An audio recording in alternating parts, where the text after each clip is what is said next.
राधे राधे दोस्तों, स्वागत है आपका अपने चैनल रितिकास किचन में। तो आज हम बनाने जा रहे हैं 3 आलूओं से पूरे परिवार के लिए नाश्ता। तो चलिए इसे बनाना शुरू करते हैं। तो मैंने यहाँ पर लिया है 3 आलू। तो मैंने यहाँ पर एक बड़ा सा आलू लिया है और 2 मीडियम साइज़ के आलू लिए हैं। इन सभी को हम बारीक बारीक काट लेंगे। आप चाहें तो मोटे स्लाइसों में भी काट सकती हैं, लेकिन इसे हमें पेस्ट बनाना है तो इसीलिए हम इसको पतले पतले स्लाइसों में काट रहे हैं। तो अब मैं इसको 3 से 4 पानी में अच्छे से धो लूँगी ताकि इसका स्टार्च निकल जाए। अब हम इसे छानेंगे ताकि इसका जो एक्स्ट्रा पानी है वो निकल जाए और एक छन्नी में इसे ऐसे ही रख देंगे। अब मैंने यहाँ पर लिया है 2 मीडियम साइज़ के प्याज, जिसे मैं रफली चॉप कर लूँगी। तो इसे इस तरह से काट लीजिएगा।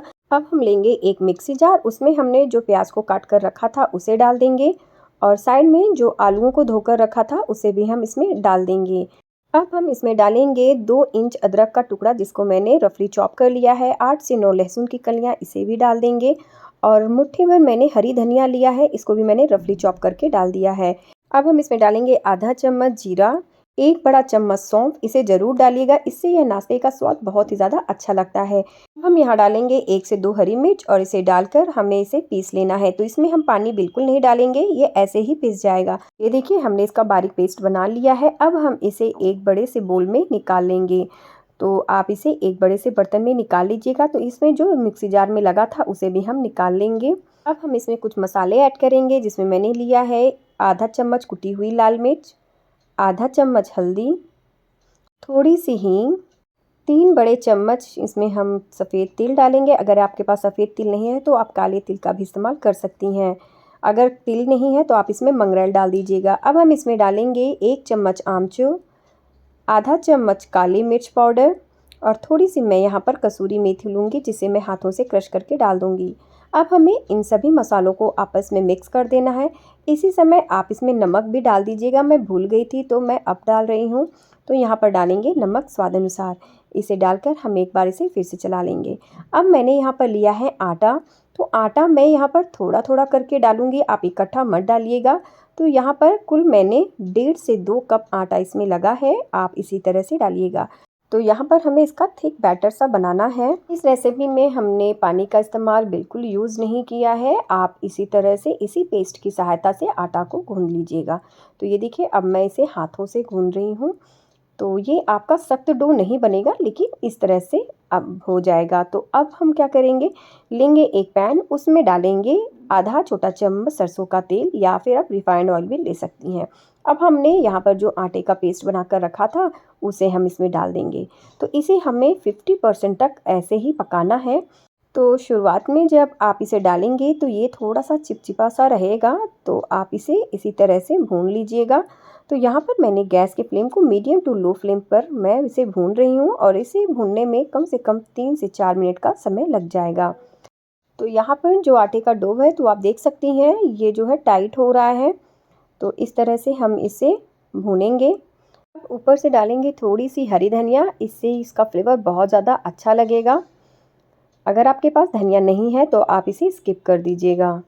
तो यहाँ पर हमारा जो डो है वो बनकर तैयार हो गया है। अब हम क्या करेंगे, गैस के फ्लेम को कर देंगे बंद और इसे ठंडा होने के लिए साइड में रख देंगे।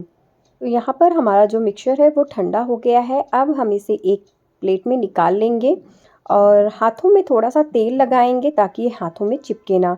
तो इस तरह से हमें इसे थोड़ा सा चिकना कर लेना है। वैसे हमारा ये आटा जो है वो एकदम परफेक्ट है, लेकिन फिर भी हम इसको थोड़ा सा चिकना कर लेंगे। तो ये देखिए, हमारा आटा जो है वो बनकर तैयार हो गया। अब हम इसे साइड में रख देंगे। तो मैंने यहाँ पर लिया है एक छोटी सी लोई। तो आप 2 से 3 रोटी के बराबर लोई ले लीजिएगा और इसमें थोड़ा सा तेल लगा दीजिएगा। अब हम इसे एक रोलर की सहायता से इसे बेल लेंगे। तो यहाँ पर मेरी जो चौकी है वो थोड़ी सी छोटी है। अगर आपके पास चॉपिंग बोर्ड है तो आप उस पर रख कर इसे बेल लीजिएगा। तो इस तरह से मैं इसे बेल लूँगी। यहाँ पर मैंने आटे का इस्तेमाल नहीं किया है, हम इसे तेल लगाकर ही बेल रहे हैं। अब मैंने लिया है 1 ग्लास, जिसका ऊपर का जो सिरा है वो थोड़ा सा शार्प रहे। तो इस तरह से हमें इसे काट लेना है। अगर आपके पास कटर है तो आप उससे भी इसे काट सकती हैं। तो ये देखिए, हमने इतना पतला रखा है। तो इस तरह से आप इसे काट लीजिएगा। तो इसे बनाना बहुत ज़्यादा आसान है और ये बहुत ही जल्दी बनकर तैयार हो जाता है। तो इस तरह से मैं बाकी के भी जो आटे हैं उसकी मैं छोटी छोटी सी पूड़ी साइज़ में बना लूँगी। तो यहाँ पर अब हमने रख दिया है तेल गरम होने के लिए। मैंने यहाँ पर सरसों का तेल लिया है, वो अच्छे से गरम हो गया है। अब हम इसमें एक-एक करके इसमें हम अपना नाश्ता डाल देंगे। तो ये नाश्ता बहुत ही ज़्यादा क्रिस्पी बनेगा, इसकी मैं गारंटी लेती हूँ, क्योंकि हमने यहाँ पर आलू का इस्तेमाल किया है। आप इस ऐसा मत समझिएगा कि हमने यहाँ पर आटे का इस्तेमाल किया है तो यह क्रिस्पी नहीं बनेगा। तो इस तरह से मैं गैस के फ्लेम को मीडियम टू लो फ्लेम पर रख कर इसे छान लूँगी। तो इस तरह से उलटते पलटते हुए हम इसे छान लेंगे। तो ये देखिए हमारा जो नाश्ता है वो बनकर तैयार हो गया है। अब हम इसे एक प्लेट में निकाल लेंगे। आप इसे जिस किसी को भी खिलाएँगे वो आपकी तारीफ़ ही करेगा और पूछेगा आपने इसे बनाया कैसे है। तो इस तरह से मैं जो बाकी के भी नाश्ते हैं उसको भी बनाकर एक प्लेट में रख लूँगी। तो ये देखिए हमने यहाँ पर सभी बनाकर रख लिए हैं। आप चाहें तो इसे बच्चों के लंच बॉक्स में भी दे सकती हैं। आटा जो है आप रात को ही इस तरह से बनाकर रख लीजिएगा फ्रिज में और सुबह जो है बनाकर छान लीजिएगा। तो ये देखा आपने कि इसे बनाना कितना आसान है। अगर ये रेसिपी आपको पसंद आए इसे लाइक करें, शेयर करें और मेरे चैनल को सब्सक्राइब करें। तो मिलते हैं एक नई रेसिपी के साथ, तब तक के लिए राधे राधे।